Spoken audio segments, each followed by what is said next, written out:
When I was around 6 or 7, I called it deja vu. It would start with a fear in my stomach that would mount to full-fledged terror. I would run to my mom screaming, "I'm having deja vu, I'm having deja vu!" And I would sit down wherever I was, put my back against a wall, and poof, my memory would be gone. Still conscious, but unaware of who I was or where I was. As I got older, they would happen while I was driving or in school, and at this point we called them panic attacks. I was treated for panic disorder with therapy and medication, but to no avail. I came to York for college, and a neurologist caught one single seizure on record, complex partial seizures in my left temporal lobe. I had epilepsy. It explained everything. I started the medication process, and they went away for almost a year. But senior year in college, I began to get auras again, the feeling that you're about to have a seizure. But I never fully again lost my memory. I would have anywhere from 50 to 200 of these auras in a day. They sapped me of my ability to focus, to remember things easily, and would make my muscles go weak. On bad days, it was completely incapacitating. I wouldn't be able to work or attend class, and I began yet another year of medication trials with horrible side effects. My senior year at college, I was hospitalized just for side effects. I had 3 week-long EEGs at different hospitals where they sleep deprive you, flash strobe lights in your face, and try to provoke seizures so that they can record them. Once they even put needles in my cheeks in between my jawbones to get deeper into my brain, and they never caught anything at all.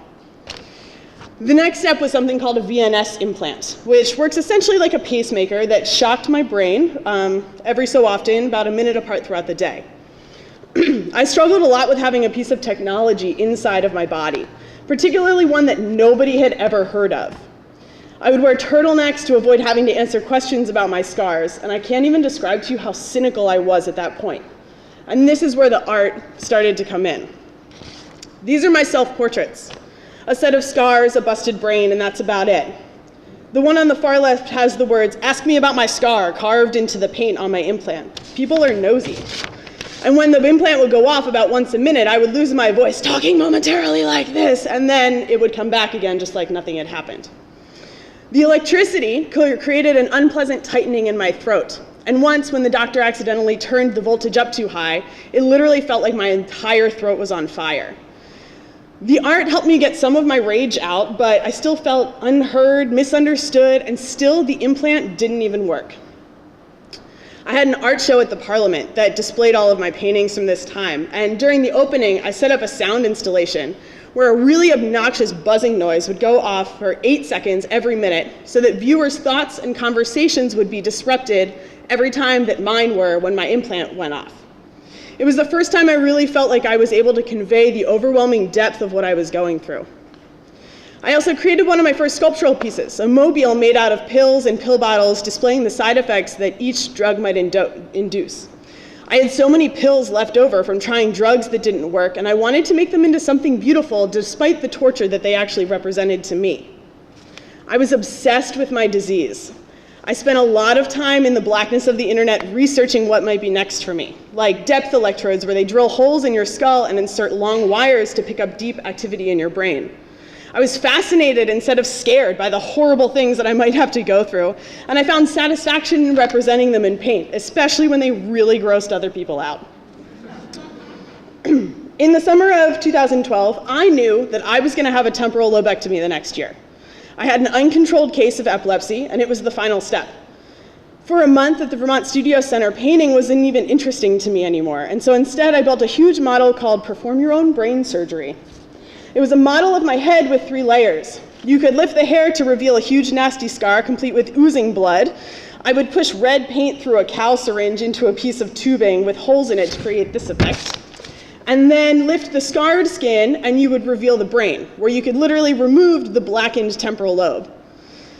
And this is how I've dealt with the prospect of brain surgery. It was really dark, kind of gory, but I figured if I was going to have this done to me, that I had to find a way to make it real, to be brutally honest about it.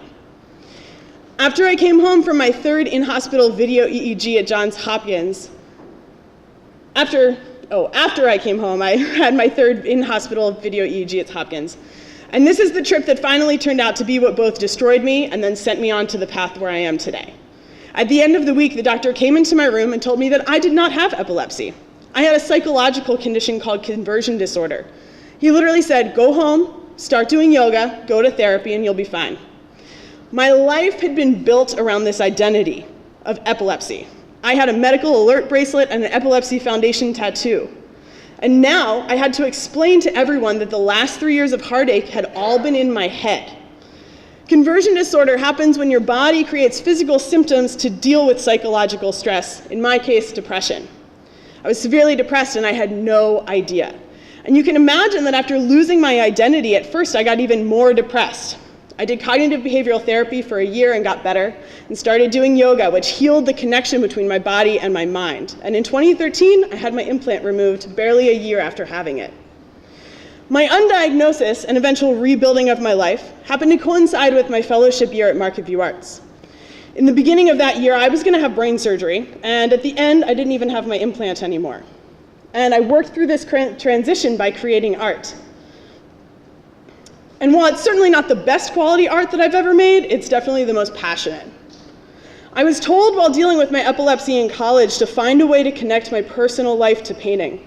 Not even necessarily for therapeutic purposes, but because when you let yourself connect to the work on a deep level, you let people in. You allow them to connect with your soul through your art. So here's what I learned on my journey. The mind-body connection is real. And we are not our childhood traumas. We are not victims or survivors or diabetics, amputees, or epileptics. We are people. We're people with depth and experiences and ideas, and with more to offer than these labels that are placed on us. Thank you.